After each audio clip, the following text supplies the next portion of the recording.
Rabu kemarin, Sekretariat Pansel KPK yang berada di gedung Kementerian Sekretariat Negara terus didatangi oleh para pendaftar calon pimpinan KPK.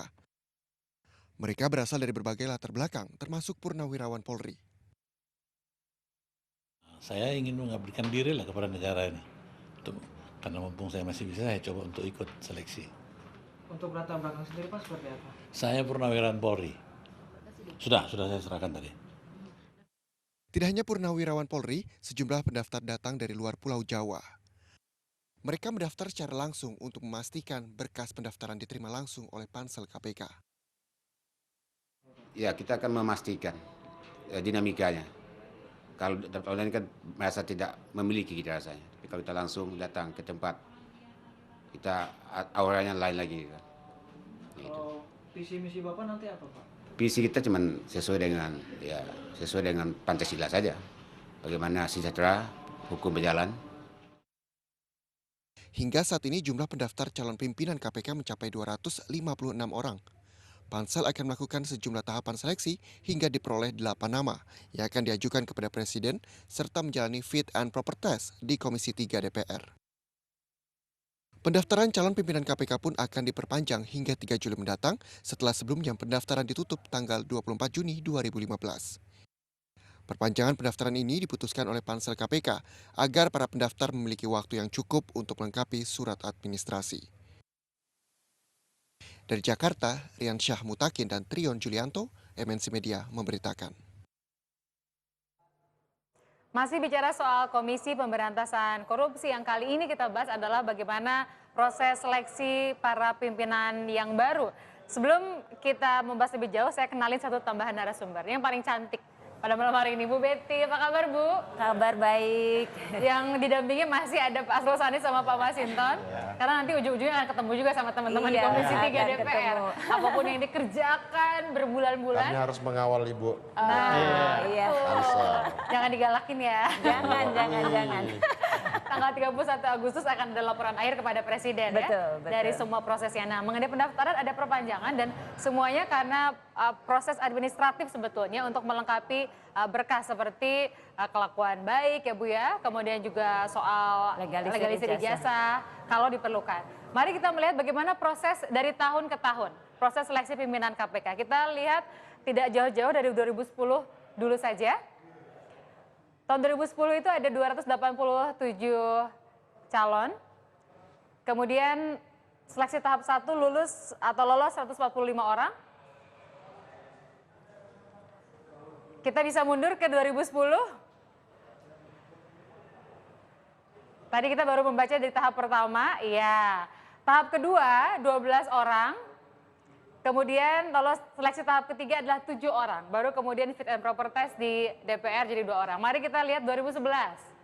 2011 yang daftar 215 orang. Seleksi tahap pertama menghasilkan 142 orang, kemudian tahap 2 menjadi 17 orang, tahap 3 10 orang, kemudian fit and proper test 8 orang.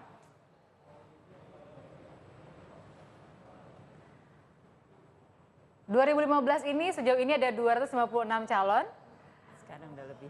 Sekarang bertambah karena diperpanjang sampai 3 Juli, artinya sampai Jumat pekan depan.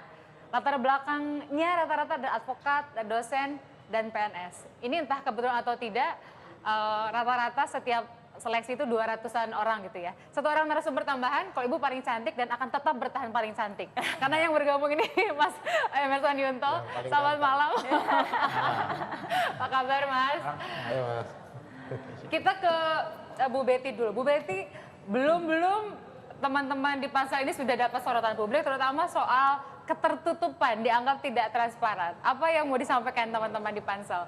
Ya, sebetulnya keterbukaan itu sebetulnya amanat dari undang-undang dan kita tentu terbuka ya. Jadi yang dipermasalahkan adalah inginnya dari mulai proses pendaftaran itu nama-namanya sudah dibuka kepada publik. Sementara kami merancangnya adalah proses pendaftaran itu biarlah fokus kepada penjaringan, mencari kandidat-kandidat terbaik, kita roadshow. Kemudian setelah administrasinya lengkap, kita umumkan nama-nama yang lolos seleksi administrasi. Itu tanggal 4 Juli. Nah setelah itu publik punya waktu 1 bulan sampai 3 Agustus untuk memberikan masukan.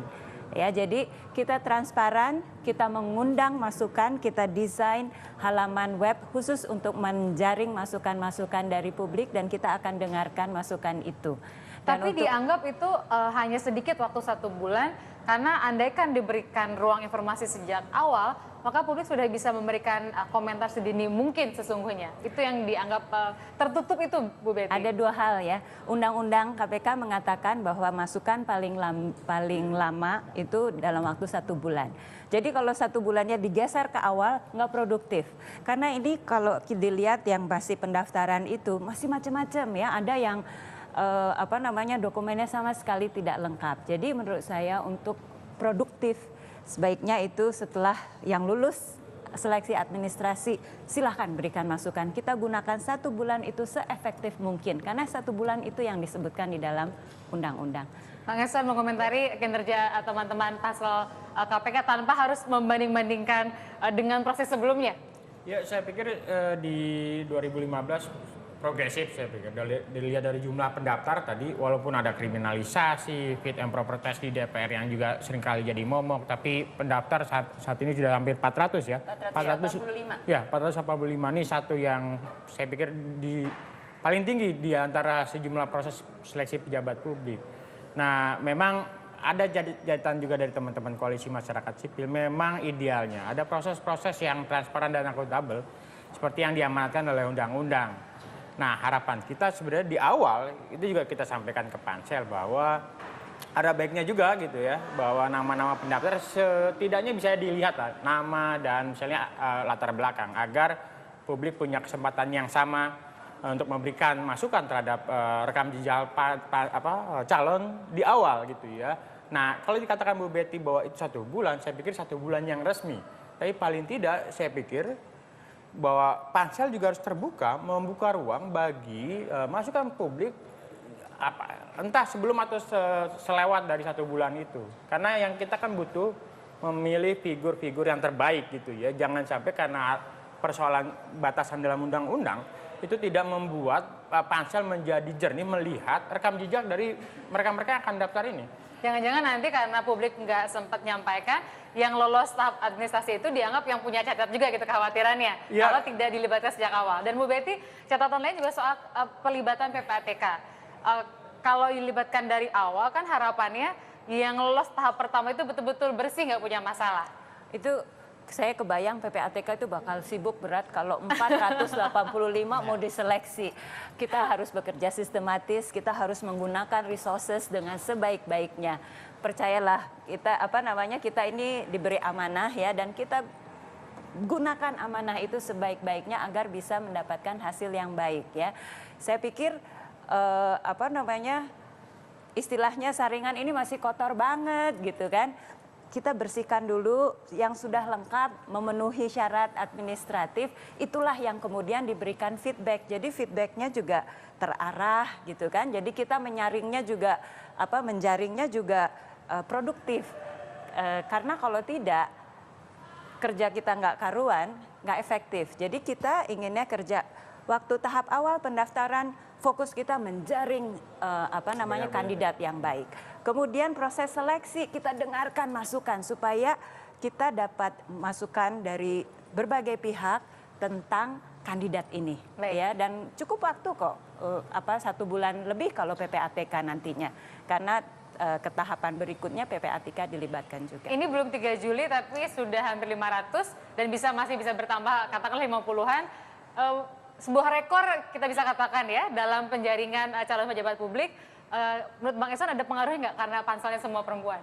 Ya, saya pikir pengaruh ya. Jadi sebelumnya gitu kan muncul polemik gitu ya soal siapa figur-figur calon pansel, dan kebetulan waktu laki-laki semua gitu ya. Ada komposisi LSM, ada komposisi akademisi, kemudian pengamat dan sebagainya. Nah, ini beberapa orang mensinyalir ini titipan-titipan tertentu gitu ya, sebelum ada pansel yang sekarang. Nah, ketika muncul polemik di tengah masyarakat, saya pikir harus diberikan apresiasi juga buat Pak Jokowi untuk mendengar keluhan atau masukan dari sejumlah unsur gitu masyarakat. Dan setelah muncul polemik, akhirnya muncul tuh 9 Sri Kandi ini. Dan relatif saya pikir penolakan-penolakan gitu ya, yang dari LSM, dari publik atau misalnya dari DPR sendiri tidak terlalu keras gitu ya. Saya nggak tahu apa karena ada Bu Betty-nya atau apa, jadi Mas Hinton juga setuju-setuju aja. Tidak ada penolakan begitu. Mendukung sekali. Karena ini mayoritas itu kan biasanya aktivis laki-laki. Jadi kalau nyerang perempuan itu kan rasanya juga kurang sopan ya Pak ya. Itu hebatnya Presiden Jokowi, membuat laki-laki malu kalau sama perempuan diserang. Kita punya satu segmen terakhir, tetap bersama dengan kami.